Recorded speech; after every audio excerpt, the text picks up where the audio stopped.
మహిళలకు కావచ్చు అనేక అంశాలపైన కూడా మీకు సపోర్ట్ చేసుకుంటా ముందుకు వెళ్తామని చెప్తున్నారు. సో నిజంగా సపోర్ట్ చేయలేదంటారా? ఎవరు? కూటమి ప్రభుత్వం 30% రిజర్వేషన్ కల్పించే మహిళలకు సంబంధించి చెప్తున్నారు. అవి వాగ్దానాలు అన్నాను కదండి, వాగ్దానాలే కదా. వాగ్దానాలు ఇప్పుడు నేను చూస్తాను, వాగ్దానాలు తప్ప ఏముంది?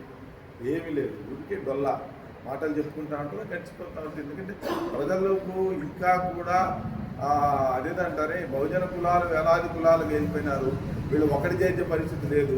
ఇంకా వీళ్ళని ఆధిపత్య కులాలు వేలాది కులాలకు చేర్చే ప్రయత్నం ఉన్నారు తప్ప, ఎందుకంటే వాళ్ళు ఎన్ని కులాలుగా విడిపోతే వీళ్ళు అన్నేళ్ళు అధికారం ఉండొచ్చు అనే సిద్ధాంతంతో వాళ్ళు ఉన్నారు.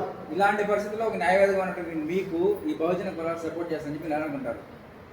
ఏదైనా ఏ ఉద్యమం అయినా ఎక్కడి నుండి పుడుతుంది? అణిచివేత నుండి పుడుతుంది.